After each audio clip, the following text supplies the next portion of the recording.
La realidad del trabajo docente implica sostener vínculos, acompañar trayectorias y gestionar emociones propias y del estudiantado.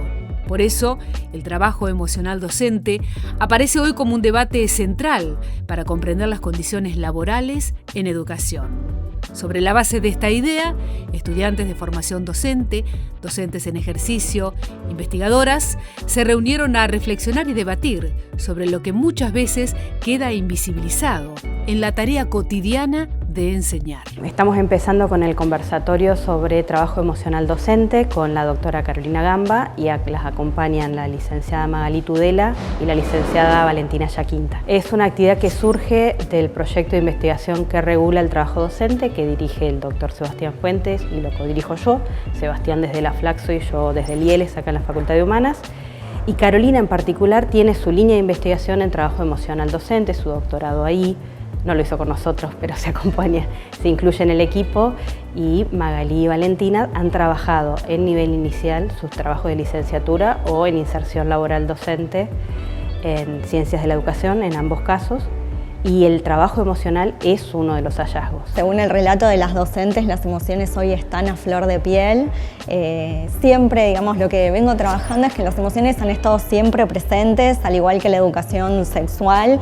Lo que pasa ahora es que hay un clima social emocionalizado en todas las dimensiones, la dimensión política, la dimensión económica, y en la dimensión que tiene que ver con el ámbito educativo también empieza a haber todas políticas tendientes a curricularizar las emociones, a ponerle palabras a las emociones, a tematizarlas. Así que por un lado tenemos esas emociones quizás que son más las emociones que aparecen como contenido a trabajar, pero después también está todo lo emocional que atraviesa el trabajo docente en la práctica diaria, porque lo que decimos es que el trabajo docente tiene en sí mismo una práctica afectiva, ¿no? El trabajo de la enseñanza es una práctica afectiva. Lo que vemos ahora sí es que al haber mayores regulaciones en torno a cómo tienen que estar los docentes en relación al emocional, a esta mirada sobre el docente, la docente, que tienen que estar con calma, dispuesta a la escucha, a la contención, bueno, esa práctica afectiva empieza a aparecer como una regulación del trabajo docente, y para muchos y muchas docentes lo viven como una sobrecarga también, y mucho más en un contexto de deslegitimación de la tarea docente, ¿no? Y un contexto donde hay una creciente conflictividad entre niños y niñas. Lo veía en mi investigación en el nivel inicial, vinculado a la salida de la pandemia, con niños y niñas que presentan desbordes emocionales, ¿no? Que muchas veces son diagnosticados, que la escuela ahí, el docente y la docente con las herramientas que tiene, trata de contenerlo. Bueno, y en nivel secundario ya hemos visto también, por ejemplo, los últimos hechos que tuvimos en escuelas de todo el país y también de otros de países de la región, con esto de las amenazas de tiroteo, ¿no? Bueno, cómo toda esa conflictividad que a veces aparece también intensificada por el uso de las redes sociales impacta en la escuela, impacta en el trabajo docente, que lo que se ve muchas veces es trabajando en mucha soledad, ¿no? Conteniendo con mucha soledad estas cuestiones, quizás sin los soportes necesarios institucionales para abordar estos temas de manera integral, y además para que el docente y la docente encuentre también espacios de intercambio con sus colegas para conversar acerca de, bueno, qué es lo que le pasa con todas estas tareas que desbordan la tarea de enseñanza y que tienen que ver con el habitar la escuela todos los días.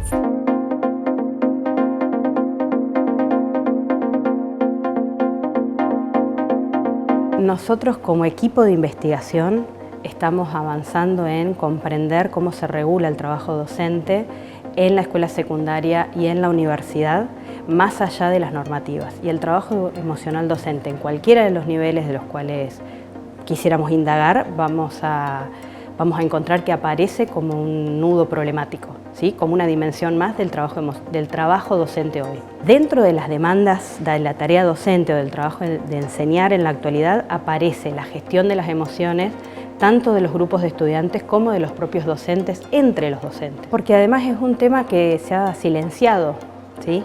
Dentro de la tarea. ¿Sí? No, por eso hoy yo te decía, en la dimensión del trabajo docente no incluye lo emocional. no incluye lo que me pasa a mí como sujeto dentro de una institución. ¿Sí? Lo que me pasa a mí, la ilusión que yo puedo tener en la construcción de una propuesta didáctica que tal vez a los chicos no les llame la atención. O que fuiste con una propuesta sumamente interesante, a los chicos les llama la atención, pero les está pasando algo que va más allá de la tarea. Y vos tenés que dejar la tarea del aula un ratito, entre paréntesis, para abordar eso que está pasando. Y además eso repercute en tu propia emoción, en tu propia... en lo que podés, la capacidad que tenés de leer lo que está pasando, porque estás atravesada por tus propias emociones, por tus propios problemas, por tus propias preocupaciones, ¿sí? Por lo que resuena en vos de eso que está viviendo la estudiante o el estudiante. Digamos, va mucho más allá de un objetivo, de un contenido o de una estrategia particular de enseñanza. Entonces, no es un tema suficientemente debatido, compartido, indagado. Creo que eso es interesante de empezar a poner en discusión. Aparece como un imperativo, pero a la vez también hay como algunas tensiones, porque tenemos, digamos, empieza a haber, si se quiere, como ciertas bajadas institucionales o programas educativos, ¿no?, que apelan fuertemente a que en la escuela estén los momentos de hablar de las emociones y hablemos de las emociones. Sin embargo, pareciera que esos espacios no terminan generando tanto afecto en términos de que sean espacios de afectación y de realmente de escucha, ¿no? Entonces, como que tenemos esta tensión entre que las escuelas hablan cada vez más de lo emocional, se siguen necesitando cada vez más espacios sobre las emociones, y lo que dicen los y las docentes es que a veces las emociones aparecen más en un como sí, y que hay una mirada muy en torno a las emociones de los chicos y de las chicas, pero hay pocos espacios también para que los adultos referentes, que son los que tienen que sostener, puedan también hablar de lo que les pasa. Entonces, un poco la pregunta que yo traía en la tesis es, bueno, ¿quiénes cuidan a los que cuidan y a las que cuidan? ¿O cómo se sostiene a quienes tienen que brindar ese cuidado a los chicos y a las chicas, ¿no? Y ahí aparece esto del trabajo docente. Están bastante desprotegidos, sobre todo en términos, bueno, del Estado, que debería ser quienes cuidan a los y a las docentes como agentes, digamos, del Estado, y eso aparece bastante desdibujado.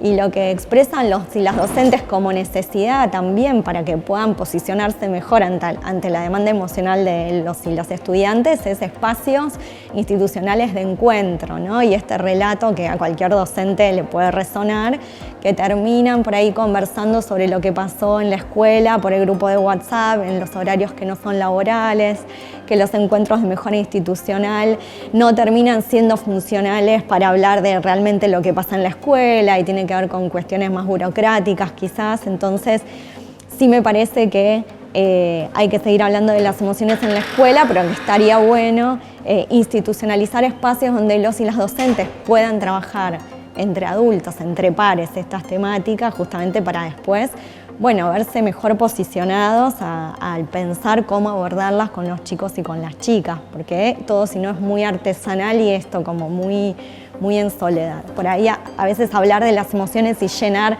los espacios de hablar de las emociones realmente puede ser no efectivo, en tanto no con una disposición a la escucha, y creo que hoy como uno de los desafíos es poder generar como o reconstruir, si se quiere, ese diálogo intergeneracional, ¿no? Y poder escuchar cuáles son las demandas de los chicos y de las chicas, qué les estaba pasando, qué conversan en las redes, con adultos que, bueno, esto a veces no estamos disponibles porque también tenemos muchos trabajos, estamos cansados y cansadas, eso también hay que decirlo, ¿no? Muchas veces los adultos estamos también, como dicen los pies y las pibas, un poco rotos, estamos todos como atravesando un momento de mucha reconfiguración, pero creo que ahí sí generar como este lazo y volver a conectar un poco con qué es lo que les pasa a los chicos, qué demandas tienen, y escucharlos activamente es como una de las claves para que realmente los espacios de hablar de las emociones no sean una conexión como con una cosa más, sino que sean espacios que conecten, a veces desde la confrontación también, evitando el conflicto, y que puedan generar como un afecto que movilice.